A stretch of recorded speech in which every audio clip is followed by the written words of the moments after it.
On September the 22nd, 2013, the world was introduced to Batman's origin story called Gotham. Now, I'm going to be honest, I've never been a fan of superhero films or comic books. I've just never really been able to get into them for whatever reason. However, the day that I started watching Gotham, I was hooked. After getting over the terrible Sky replacements in season 1, I fell in love with the show. I was hooked for many reasons, but one in particular was its lighting. It's a powerful tool, and it's how I turn this set from this to this. So there are 4 main categories that I'll be going over: the quality, the direction, the colour, and the amount or quantity of light. The quality of light mainly refers to how the light is motivated within the scene and how it affects the characters. You may have heard the terms hard or harsh and soft light. The direction referring to shapes and effects cast in the scene and characters. The colour of the light will affect the mood of a scene, often reflecting either the storyline or the character's emotion. The amount of light is simply how intense the light is, coming from the source, and if there is any spread motivated by the story. Let's look at this scene where Jim Gordon, the main character, has been sentenced to prison.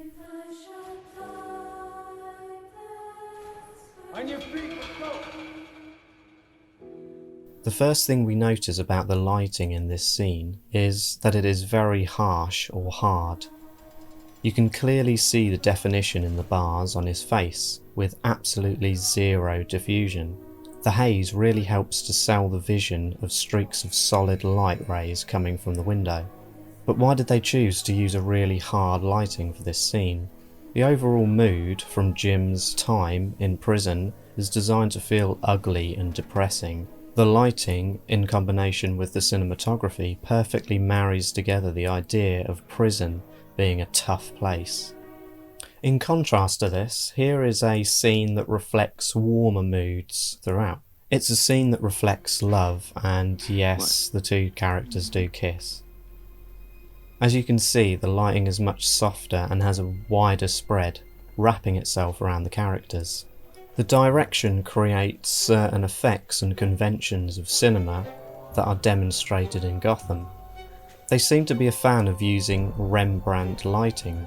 This is where the light is about 45 degrees to the side of the subject, creating almost a triangle shape underneath the eye on the opposite side of the face to the light source. As far as I'm aware, the name comes from a Dutch artist who was a big fan of using this technique in a lot of his paintings. There are plenty of examples in cinema where this popular look is applied. One card, not this one. That's 2 hours. Says that he's fitted a girl with a tracker. If any of you fuss about it or frown about it. Another example where the direction of light is key is shooting all of the subjects on the shadow side of their face. I wasn't sure if this was a unique look in Gotham, but after doing a little bit of research I quickly found many more examples of this technique being used. A great example of light colour used in Gotham is in Season 4, Episode 8, where Jim Gordon accepts his position as captain, kicking his own partner out of the position. Clearly a very tense situation. The colour theory in this scene perfectly reflects the emotion, having orangey reds coming through the window, which aren't normally there in that set in other episodes. To accompany this is again haze and other psychological techniques in cinema, such as making Jim seem like the larger figure in the scene. What did you have to do to get it? All I did was my job, same as you. Nothing in Gotham is free. The combination of teal and orange is used extensively throughout Gotham, and again makes sense, as human skin tones do fall more towards orange, and teal is directly opposite to that on the colour wheel. Having said that, there are examples where these two have been switched. Lastly, the amount and quantity of light used in the show. I love this sequence from Season 1's Penguin's Umbrella, Episode 7, as we start to see the Penguin, as we know from the comic books, start to come together. Although the grading is very contrasty and moody, clearly adding a lot of clarity to the image, the lighting is fair and plentiful, mixing in practical lighting into the scene as well. This shows a real sense of stability for the character. The scene where Oswald is getting ready for release uses a controlled quantity of light to slowly reveal his final image piece by piece.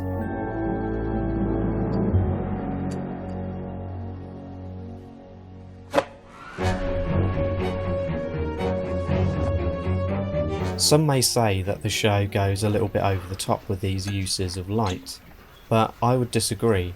Over the 5 seasons that Gotham has been on our screens, the show has developed its own look and style. This makes sense because, well, where does the story come from? Vibrant, visual comic books, of course.